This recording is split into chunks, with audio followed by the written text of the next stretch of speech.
Considéré comme le plus grand fleuve de l'Antiquité, l'Euphrate renferme des événements historiques et des secrets qui dépassent la compréhension humaine. Cependant, quelque chose de terrible se produit avec ce fleuve. Chaque année qui passe, il devient de plus en plus sec et de nombreux peuples du Moyen-Orient souffrent déjà du manque d'eau de ce fleuve, qui a toujours été très grand et imposant.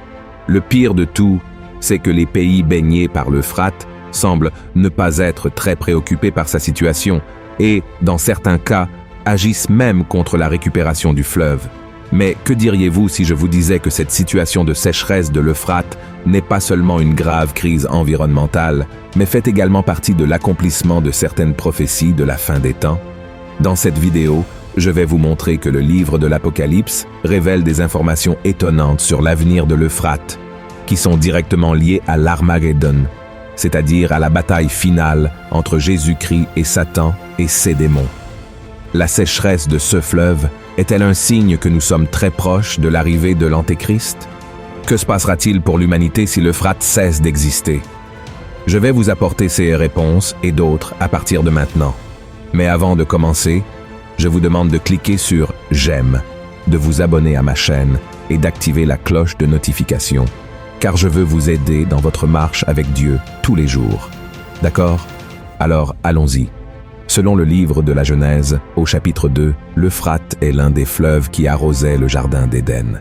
Ces eaux passaient par l'endroit que Dieu avait créé pour être la demeure d'Adam, Ève et de tous les animaux qu'il avait créés au commencement. Et déjà dans la Genèse, chapitre 15, nous voyons que le fleuve a été nommé par Dieu comme l'une des limites de la terre promise qui serait accordée aux descendants d'Abraham.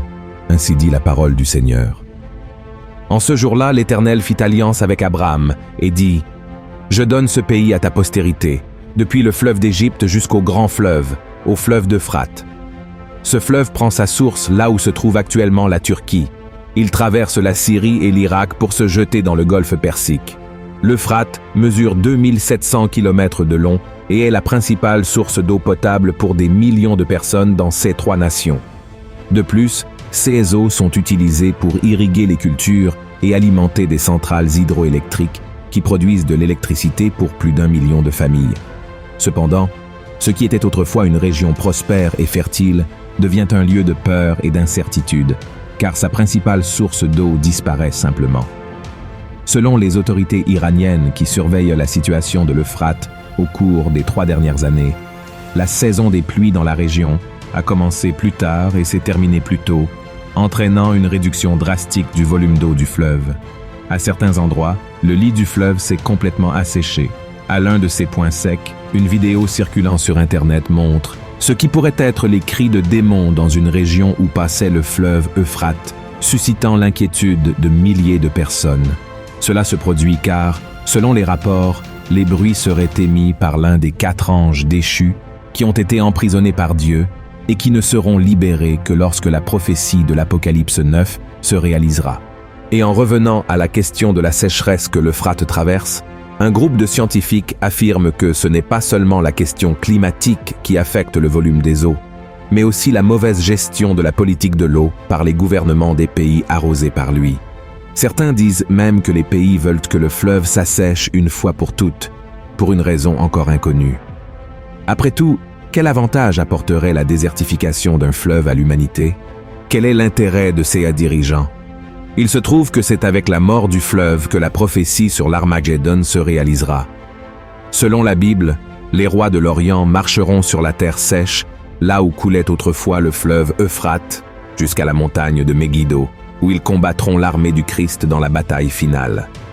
Voyez ce que le chapitre 16 de l'Apocalypse nous révèle. Le 6e versa sa coupe sur le grand fleuve, l'Euphrate, et son eau tarit, afin que le chemin des rois venant de l'Orient fût préparé.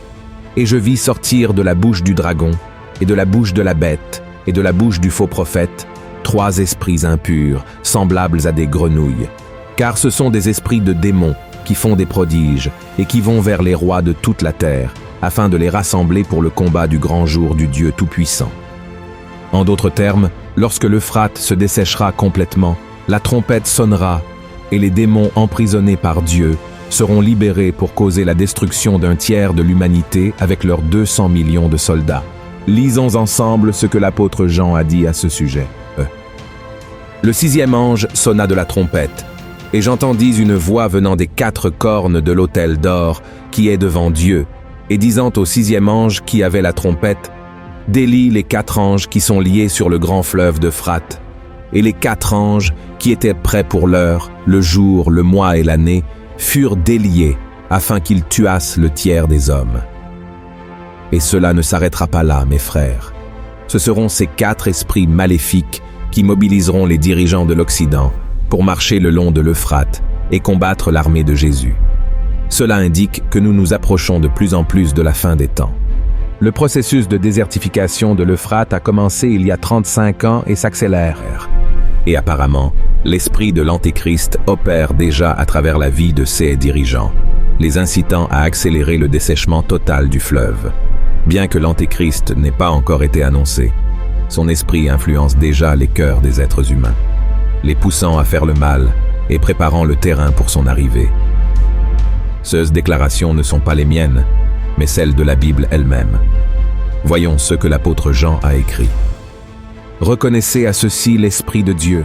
Tout esprit qui confesse Jésus-Christ venu en chair est de Dieu, et tout esprit qui ne confesse pas Jésus n'est pas de Dieu.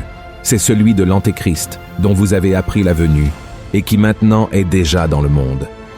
C'est pourquoi je tiens à donner un conseil à nous tous. Nous n'avons pas besoin de nous concentrer uniquement sur les rumeurs de la construction du 3e temple à Jérusalem. Nous n'avons pas non plus besoin d'attendre l'annonce du grand accord de paix entre les principales nations et religions qui précédera le rapt de l'Église de Christ. Tout cela ne sera que l'aboutissement de ce qui se passe déjà aujourd'hui, bien sous nos yeux, y compris avec la sécheresse de l'Euphrate. Nous n'avons pas besoin de craindre l'Antéchrist, et encore moins la bataille de l'Armagédon, car la parole de Dieu nous assure que Jésus remportera la guerre contre l'ennemi et le jettera dans le lac de feu qui brûle avec du soufre, où il sera tourmenté pour l'éternité. Je comprends que tout cela puisse être effrayant, mais si nous remettons nos vies à Jésus-Christ et vivons selon sa parole, le Seigneur nous protégera au jour du jugement et nous emmènera vivre l'éternité à ses côtés dans la Nouvelle Jérusalem. Là, nous serons dans un royaume où il n'y aura ni peur, ni douleur, ni mort, ni larmes. Et vous n'avez pas non plus besoin de vous inquiéter de quand tout cela va arriver, mais plutôt d'être attentif à quel côté vous serez quand cela se produira. C'est pourquoi je vous invite à me suivre quotidiennement, car j'apporte des connaissances bibliques, des sujets pertinents, et je fais des prières quotidiennes pour vous fortifier. Amen.